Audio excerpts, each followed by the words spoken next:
but so with 12, you know, the studio specifically, like what prompted you to, you know, leave the, you know, the label system? I know, you know, rest in peace, Shakir Stewart passes away. So obviously that was who you were like directly supporting over there. So, I mean, it makes sense that you would, you know, try something new at that juncture. Yeah. But why the studio? Like, why did you do what you did? So I actually stayed at Def Jam several years after he passed. Okay, wow, okay. A lot of people don't know that. And I was running the Atlanta office, and I'm a builder by nature. So I was like, and I love to deal with creatives. And I wanted to build a space that felt like a home for the creative community in Atlanta. And I wanted to build a space that had like an environment for growth and nurturing talent, because it's a lot more fun to me when I can find something new and help grow it into a big brand than it is for like already dealing with an established artist or brand that has its stuff already going.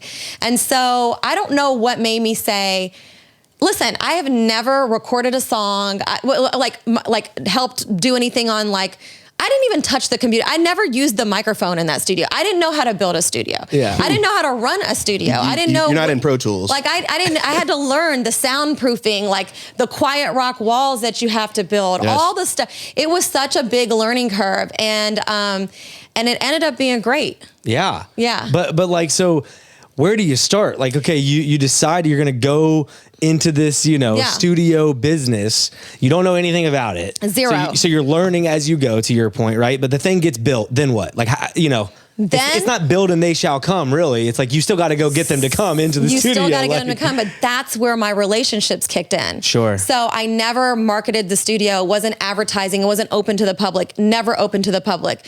The only way I got people in that studio was from my already established relationships. So when I first opened, I had 4 rooms, and my big A room was taken by Polo de Don. Shout out Polo.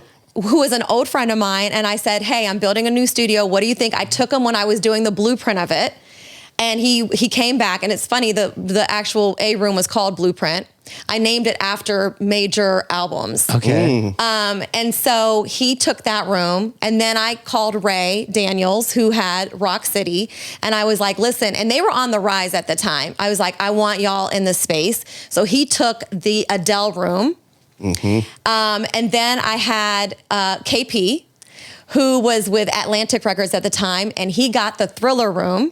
Shout out KP. Yes. If y'all haven't listened to the Kawan Prather interview, you're fucking sleeping. We'll put a link to it right here. Yeah, I mean, maybe we're not very good. We usually point to the links, and we forget to put the links. It's top right, man. It's over there. You do it. I will. Anyways, who took the other rooms? The last room was Purple Rain. Okay. Yes. Oh, I know. Nice one. My favorite room. Yes. And I left So it was your favorite room there, actually? That was my favorite room. Why? I don't know. It was the vibe in there. It was the name. I don't know. It was just my room. Yeah. And I left that open for my talent that I signed to develop in there. And so you did, okay, so... And I left that room open for other people to book time and record. But those people were only people that I knew. Wow. Or were referred by people that I knew. So it wasn't like a regular studio, let's say like a Tree Sound or a Patchworks, where you can call up and say, hey, I need some studio time, and they book it. It was like, if you didn't know me or anybody else in that studio... You weren't getting in. You couldn't get in. I'm curious how, with a system like that, you're wanting to build a community of creatives. You want to support the people that you know. You have a room specifically for artists that, you know, are under you.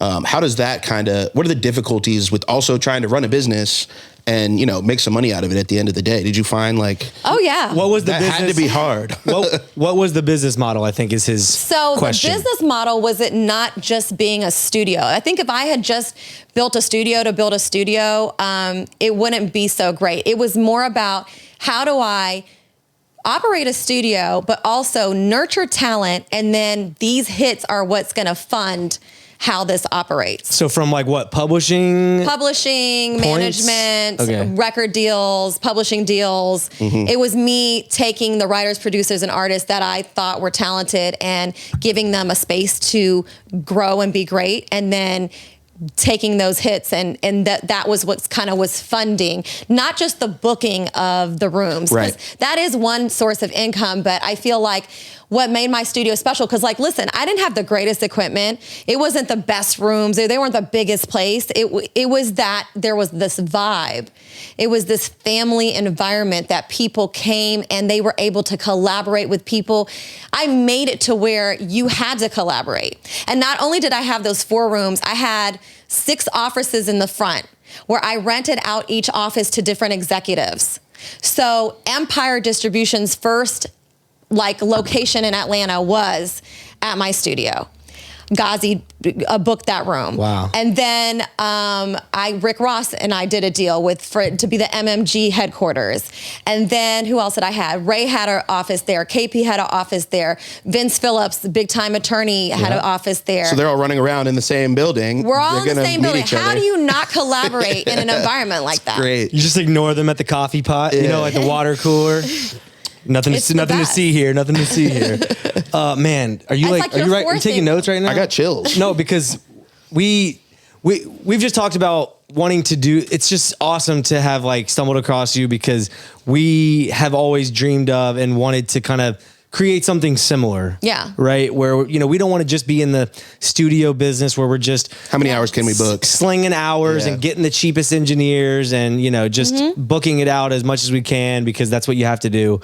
We want it to be more special. We want it to be more community driven. We want it to be, a safe space for the people that we trust. Right. So it sounds like there were hits being made though. Don't fucking get it twisted. So what was the biggest song, or what your favorite song? Pour maybe? It Up, Rock City, right? Yeah. I mean, Tehran and Rihanna. And then you had Polo produced Anaconda for Nicki Minaj. Ooh, and then there was a young kid that worked with Rock, what was his name? For Roddy Ricch, the big hit for The Box. The Box. Yes. Come on. Who's the producer for that? He's going to kill me that I don't remember the name of the producer for that. Henry, get on it. I should know. I know. We find out. Yeah. So, but here's the thing, and here's why the concept was so crazy.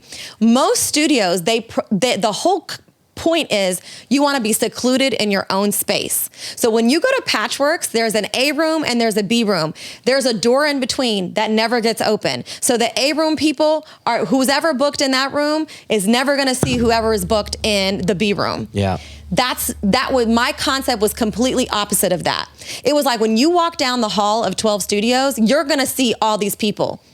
So if you want to be exclusive and by yourself, this was not the place to be. Mm-hmm. But if you wanted to be around the young new talent and around the established people like a Polo Don, then this is the place for you to be. Yeah. If you want to bump into him, this is where you go.